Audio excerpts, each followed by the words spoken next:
Alright guys, we are loading our third reloads with the 22 Creedmoor.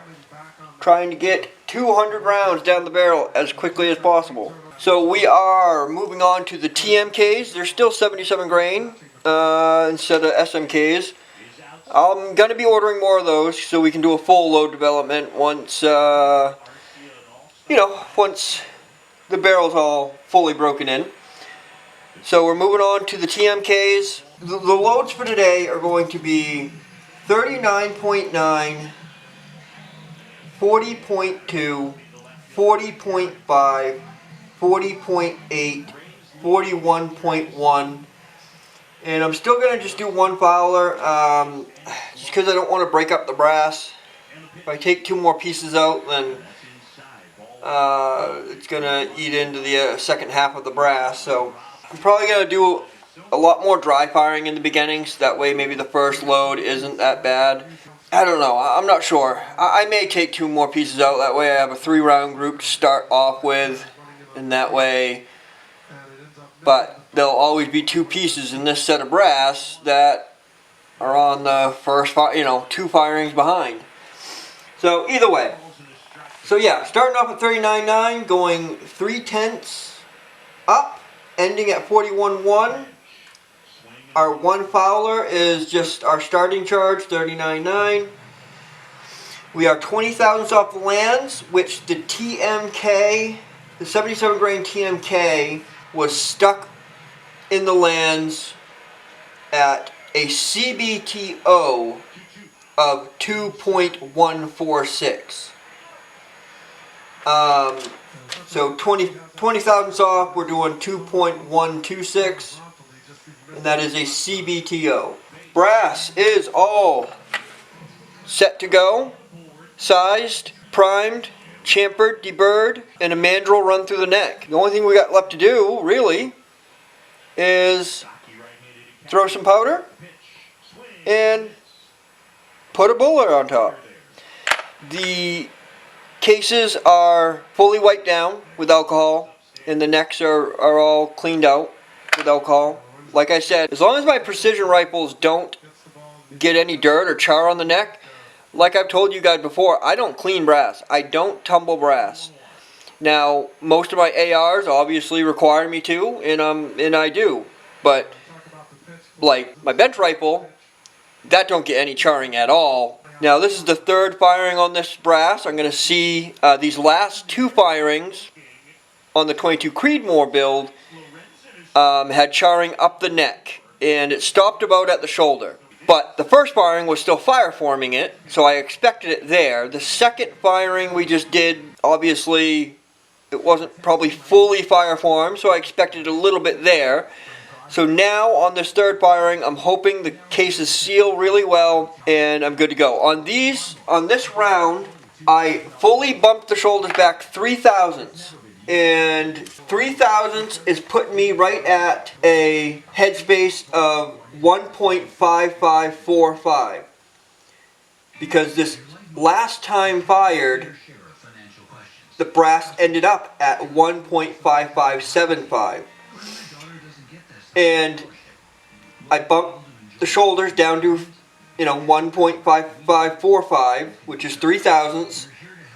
And I closed the bolt, and it was a nice loose, the action closed on that round really well. I tried bumping it just 2 thousandths, and like I've told you guys, I'm fine anywhere from 1 thousandths to 4 thousandths. I'm good. And with ARs, I try and do above 4 thousandths, between 4 and 5, somewhere around there. And I tried bumping these to 555, and it was just a hair. The bolt handle dragged just a hair, just a twinge. It wasn't free floating. It didn't close super easy. Just had a little bit of drag on it, and that was it. So I bumped it another tenth to 4.5, and it was perfect. It was nice, easy bolt close, and good to go. So those are the loads. Let's get some powder in these casings. Alright guys, so our first powder charge is 39.9. Let's I'm gonna be going like I did last time, throwing on the Frankfurt Arsenal IntelliDropper, going to my beam scale, my OHAS 505, and then going to be dumping them. One thing I changed on this round of brass is the primers. As you guys have seen, the Superformance so far has not performed at all. Been getting horrible SDs, ESs. I ruled out that it wasn't the Frankfurt Arsenal, IntelliDropper, and I thought it was going to be this anyways. It ended up being these old Remington. Well, I don't know if it ended up being that. I'm ruling out these old Remington primers now. I figured I'd just use these just to get 200 rounds. I got a like probably 10-15 packs of these old Remington clean bore primers. So I just trying to use them up, and I figured a good way to use them up is, during just a barrel break-in. I got to get 200 rounds down the pipe before real load development, so might as well use the old primers. But before I write off Hodgdon Superformance, I want to make sure it's actually Superformance that's kind of producing the bad numbers. I've heard Superformance can kind of be, whatever, not good on SDs and ESs, but I want to rule it out. So I went to some CCI 250 Magnums on this one. I heard Horizon Firearms, they said same thing as like 6.5 Creedmoor. All the Creedmoors, for some reason, love Magnum primers. So switch to some good CCI Magnum primers, and if we get shitty ESs and SDs again, then we're going to chalk it up to Hodgdon, Superformance. And once I, go through the rest of this pound of powder, then I'll, whatever. I probably won't buy any more. But, so that's one thing that's changed up on this load, the bullet and the primer. Other than that, everything else pretty much stayed the same. Our brasses should be fully fireformed to size. Like I said, I've heard sometimes it takes three firings, but I've noticed after the second, usually most of your cases, 90% are fully fireformed. All right, so let's get the first one charged here. 39.9. I calibrated the scale, and I ran a powder calibration as well. Alright, this one's going to be the Fowler.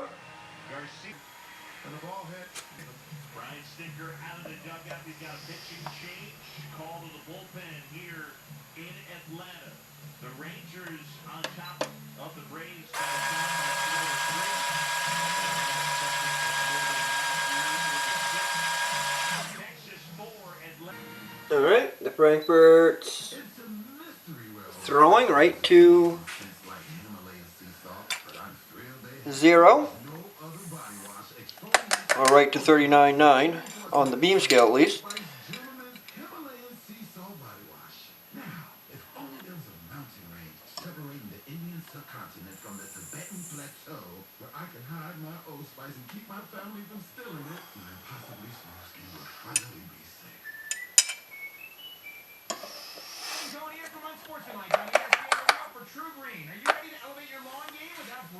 Alright, I'll throw a couple more for you guys, and then I'll bring you back during bullet seating.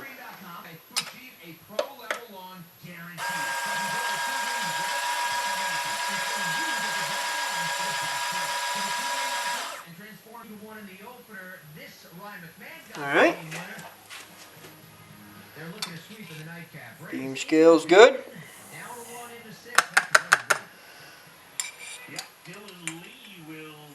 I kind of hope it's not the Superformance, because There's a lot of good. It's supposed to be, Superformance is supposed to work really good for 22 Creedmoor. H4350 is kind of too slow of a powder for this. Now, there are loads for 22 Creedmoor, which I will be trying with the Burger and 75 grain Hornady. Yeah, I'll be trying it with the 75 grain Hornady and the Burger 85.5.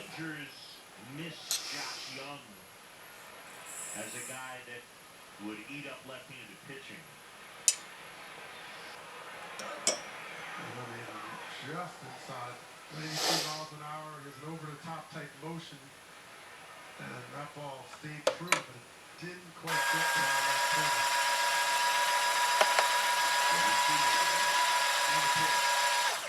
And that's in there, low, gone on strikes. Perfect.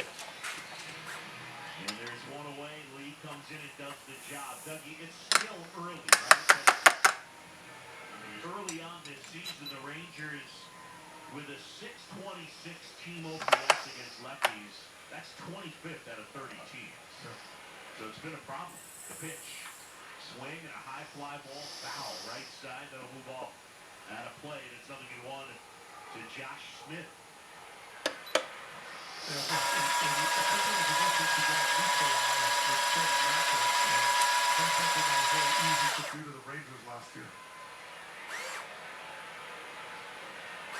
0-1.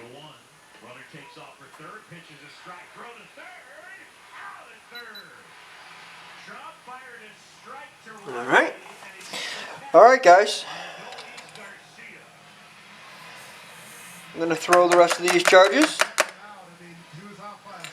Anything interesting happens, I'll bring you back. If not, I'll bring you guys back for seat and some bullets. Alright guys, let's get to the seat and some bullets. I have looked down the top of all the cases. Made sure there is powder in all of them. I'll do one at a time here. I'll just show you the first row here, and then we'll see you guys out at the range anyways. Alright, so TMK. Let's seat the fouler first.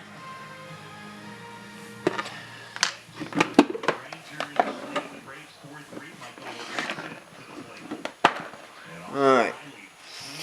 So you back this die out quite a ways.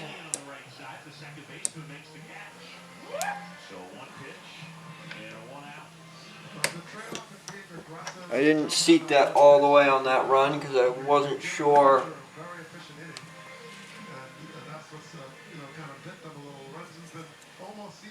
So I'm looking for 2.126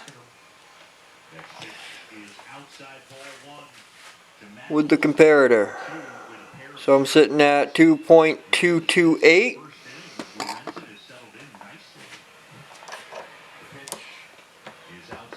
Let's seat the rest of that one. Hopefully I didn't go too far. 2.171. Like I said, once I get 200 rounds down this barrel, I'll be doing a full in-depth reloading process for the 22 Creedmoor. It ain't much different than the other, full in-depth videos I've shown you guys, but once I start a new cartridge, I try to start from scratch and show a full in-depth reloading video. Alright, see here. So I got talking, forgot what I was at. So we were at 2.171. And I need 126.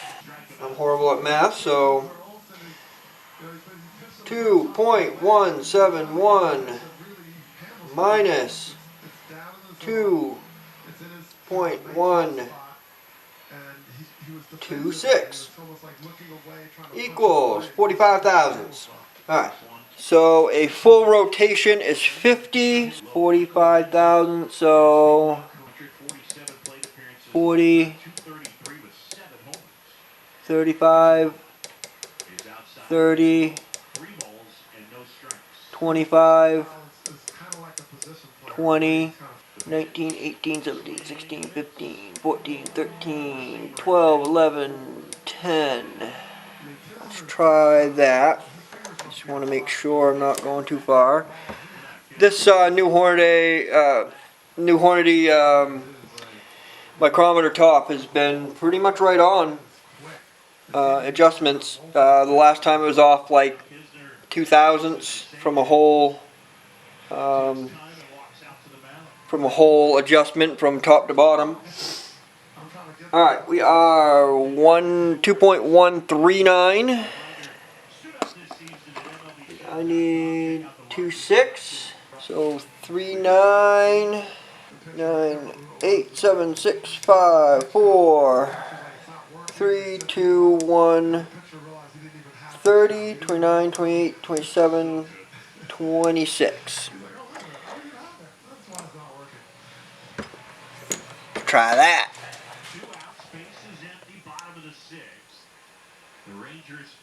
2.127.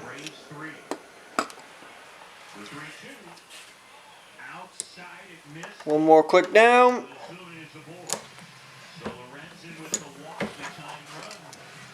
2.1255, somewhere around there. That's perfect.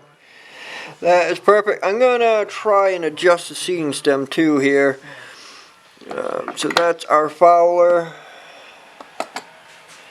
Oh, let's see if I can't do this without messing up this die setting. It's probably gonna.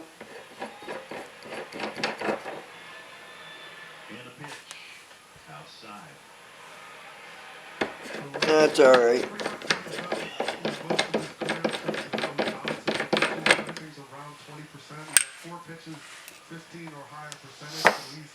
Alright. Yeah, it's a little wobbly on that one. Let me try my other seating stem.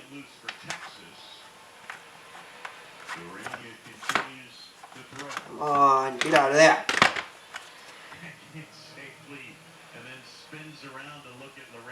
And that's even more wobbly. So we'll have to go with the one we were using. It was leaving a teeny ring, no indent, but a small ring around the bullet. So that's a pretty good fit. It's cupping it really well. It can't really tip it over very far. So that's good. So I messed the die up for nothing.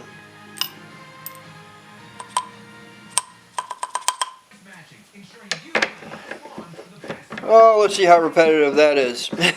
Taking the whole die apart. Hey, spacing towards me. Alright. Let's get the next one seated. Here, I'm not going to go all the way because I don't want to overseat it. 2.130. Alright, let's seat it the rest of the way on that setting. See if it... Yeah, I think that's it. See if it held its place. 2.126. Beautiful. Alright, so you can rip the die apart and you're good to go. So yeah, like I was telling you guys too, my necks are sitting at 2 times fired. They were sitting at 0.255, and then I just resized them, and now they're sitting at with the mandrel, run through them twice, 0.253. So that's where my necks are sitting for tension wise, if you guys want to know. And everything seats really well. Very easy press down. You know, each one seems very, very consistent. 2.126.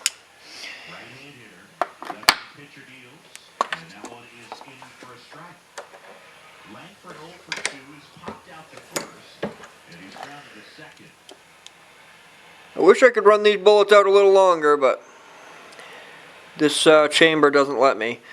2.126. I'll show you guys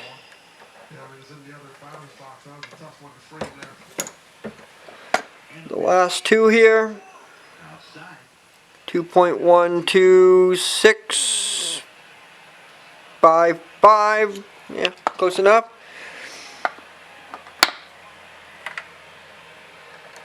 Next offer is foul over the screen. And it's pretty consistent, 2.125526. Depends on how hard you push.